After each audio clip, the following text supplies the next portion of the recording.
Hepinize merhaba. Çok uzun bir aradan sonra sizlere yeniden video yapmak üzere Köln'deyim. Uzun zamandır hayalini kurdum, gelmeyi çok arzu ettim. Keyifli bir alana geldim. Resmen cennete düşmüş gibiyim.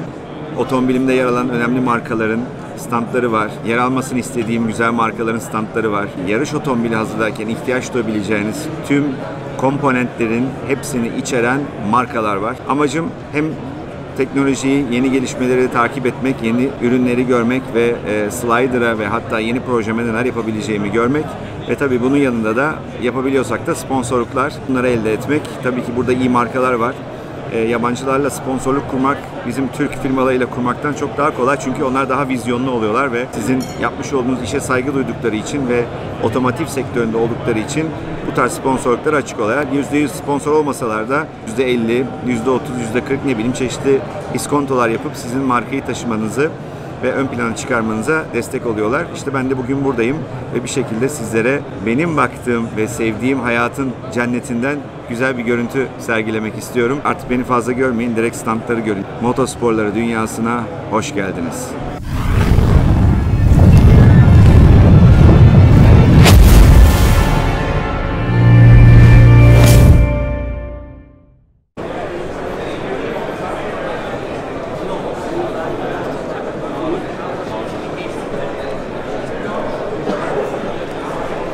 İçeriye giriş yaptık arkadaşlar. Gayet de güzel. Şimdi sizlere ufak ufak standları böyle göstermeye başlayacağım. Ondan sonra da zaten tek tek üzerinde de bir şeyler anlatacağız. Hazır mıyız? O zaman başlayalım.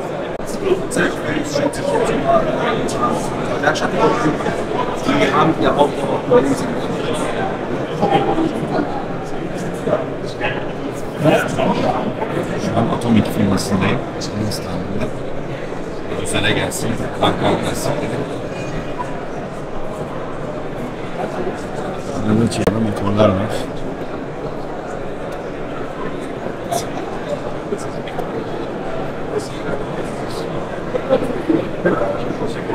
Mesela Fiat Lancia motoru.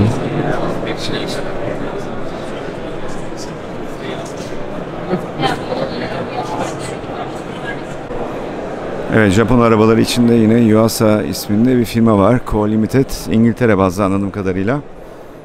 Burada da Lexus, Nissan, Toyota gibi ürünlere crank mili üretiyorlar. Burada da Alcon Brakes, Alcon markası var. Burası da bir jant markası, özel customize dediğimiz, yani özel üretim jantlar var. Hafif malzemelerden üretilmiş. Burada da özel fren balataları mevcut. Önemli bir şey. Buradan da yine bir ürün kataloğu alalım bence.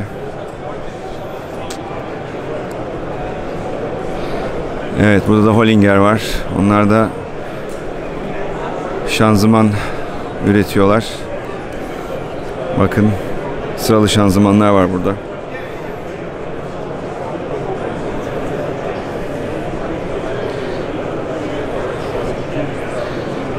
Dogbox'lar var.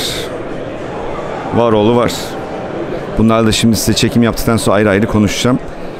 Özellikle sponsorluk için ne yaparız bakıyorum. Evet, burası da AP Racing. Neymiş? İza Racing. Bu da Alman firması zaten. Burada da çeşitli ürünlerin tamamını bulabilirsiniz.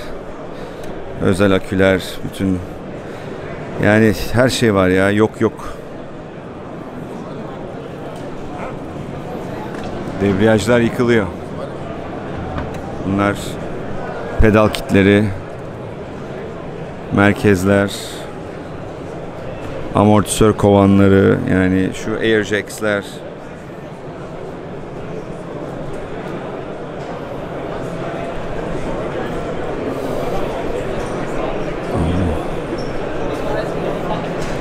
İnanılmaz şeyler var. Şeylere bakın. Bijon sıkıcılar. Akülü.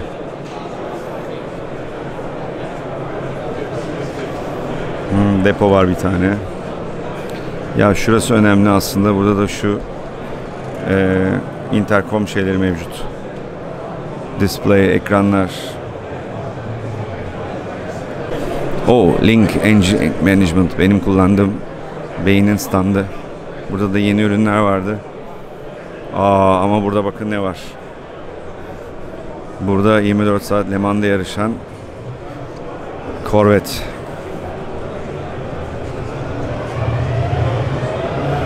Bakın Link beyin var içeride.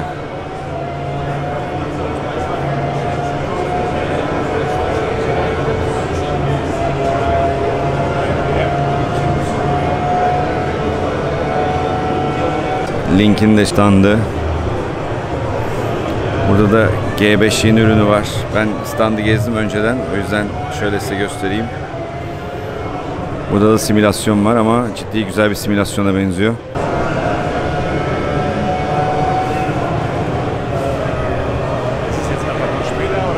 Burası da Powerflex burç kısmı. Özel burç üreticisi. Otomobilinizde yer alan kauçuk burçları bunlarla daha değiştirip daha sert, daha stabil yapabileceğiniz otomobili ürünler mevcut. Burada da bir debriyaj firması var. Competition Clutch.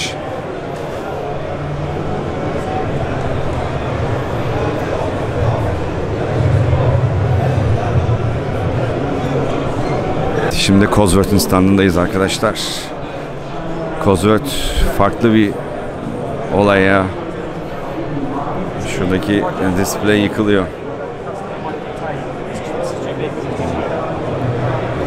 Keypad'ler, beyinler full. Evet ve bir nedir bu? Aston Martin.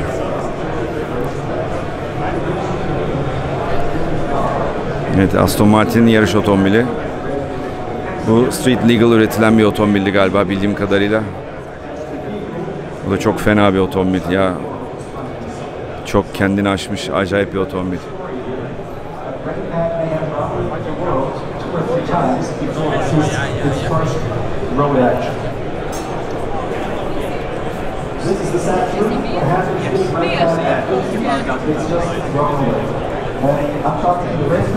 Fena.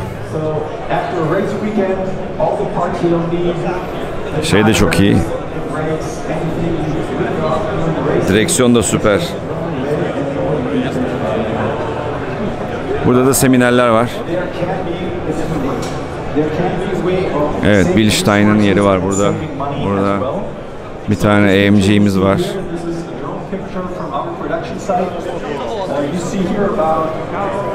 Şuradaki arkadaşla konuştum. Sponsorluk alma ihtimalimiz var arkadaşlar. Bakın.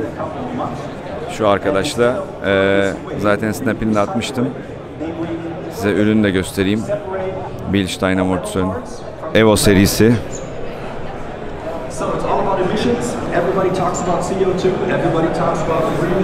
Bu ürün 2 yolla ayarlanabiliyor.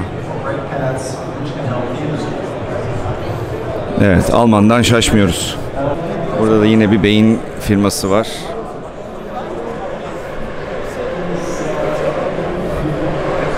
Aha, bakayım bu ne? Aradığım şeyler var burada. Ha, işte burada.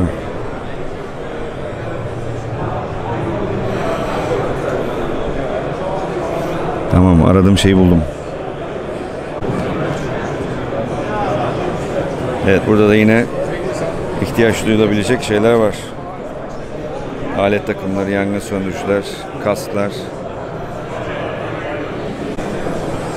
Evet arkadaşlar, Drent MotorSport Gearbox, sequential şanzımanlar. Hayalini kurduğumuz ürünler. Şimdi bununla ilgili biraz bilgi alacağım. İşte görmüş olduğunuz gibi dişli kutuları, vites kolları, bu bir dogbox, normal H pattern dediğimiz yani 1, 2, 3, 4, 5 böyle değiştirmeli. Bu da sıralı olan.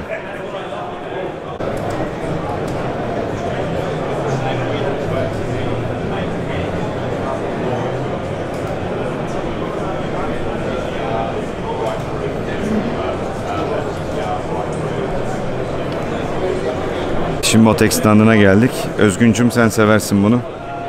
Motek'in ürünleri fena.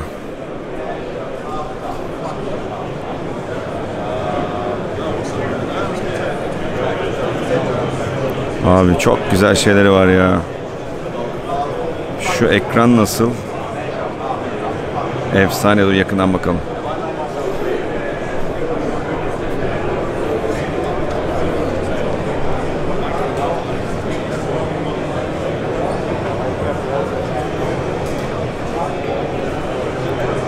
Burada da data alıyor arkadaş. Evet, bunlar da M150, M130 beyinler. Evet, PDM'ler. Gezmeye devam ediyoruz arkadaşlar. Efsane bir trailer var orada. Tam aradığım trailer aslında. Bakın ortasına böyle bir alan yapmışlar. Orada kapaklar var. Böyle şeyleri de koyabiliyorsun. Burada da Pagid Racing var arkadaşlar. İşte bunların da fren balataları ve çeşitli ürünleri böyle satışlarını yapıyorlar. Ürün grubu, ürün gamı fazla burada da. Her şey var. Bu arada kaska bayıldım.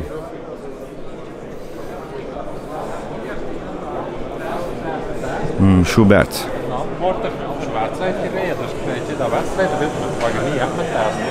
Burada da Araya markası var arkadaşlar. Onların da çeşitli böyle piston kolları ve crank milli üretimleri var. Bunlar bayağı da kaliteli ve süper ürünler üretiyorlar. Ki bende de var. Şimdi ARP'nin standına geldim arkadaşlar. Malum ARP deyince bizim olmazsa olmazımız silindir kapak. Saplamalarından tutun da tüm minimum şeylere kadar hepsi var burada. Şuradan bir katalog da alıvereyim hemen. 2023 kataloğu elimizin altında olsun. Bakın. Burada da işte meşhur kapsalan şeyler, parçalar var. Burada da kitleri var. Evet bakın. Timur Pamak, senin standına da geldik. ZRP'deyiz. Şimdi burayı böyle dışarıdan alıyorum. Burada da ECU Master var. Senin ürünlerin. O yüzden biraz da senin için çekim yapacağım burada. Bütün BMW ürünleri burada.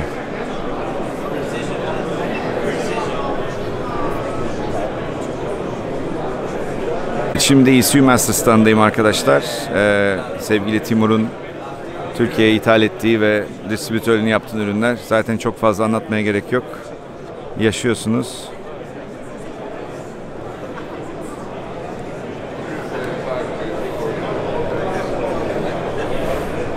Burada da yeni PMU'ları falan var. Onları zaten Timur anlatmıştı ama burada da göstereyim size. Evet.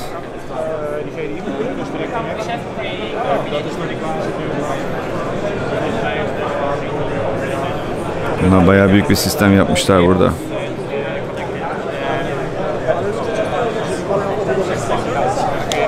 Evet, ECU Master iyi bir marka. Tavsiye ediyoruz. Burada da Turbo Smart markası var. Yine çok yakından bilinen bir marka. Wastegate'leri, blow-off'ları özel. Hepsi var. Ve tabi turboları da mevcut.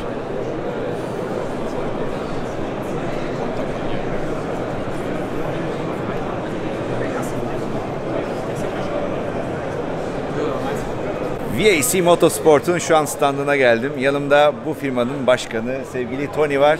Kendisiyle de bugün tanıştım. Aslında çok uzaktan biz hep böyle benim otomobilime ürünler alırken kendisiyle yazışıp konuşuyorduk ama ekip harika. Ben de kendisiyle tanışmak ve onunla da ufak bir röportaj yapmak istedim. Hi Tony, how are you? Nice to meet you. How are you? Thank you. I'm fine. Everything is okay. Thank you for nice visiting. to be here. Yeah, Thank nice you. to have you. Yeah, great. So I would like to ask you some questions. Sure. All my fans in Turkey, you know, and there are a lot of BMW drivers over there, you know. They are getting also parts from you, I know. And maybe you can explain them about the company. What are you doing actually, and what can we do together maybe later for Turkey? Well, if I explain what we do, it's going to be a very long video. We don't want to bore you. Oh, no problem, maybe. But we started this business. I started it when I was 19 years old. Mm-hmm. But I've been a car guy since like the age of 8. Mm-hmm. So from 8, started getting dirty, and in 19 I was working, I was going to school as an engineering student in Temple, and my passion was already cars and BMWs. So we started a body shop, and I did body work, and it got boring because it's not very challenging. And then a couple years later we have Porsche customers, show car winners, you know, antiques, but not exciting enough. So we got into the mechanical side again, because I started mechanical, and then we just started building it. And in the mid 90s, early 90s, I built a rally car for Lebanon. And in Lebanon, it was a 16 valve Golf, and it was for F2 class and FIA. And I had the driver in his third year. He won the championship in that. And at that time, I was building the car in the U.S., tube frame car. That was a nice project. We started with that, and then we built the first E46 in racing. It was an E46 touring car, and I still own the car. 1999, we drove it off the showroom floor.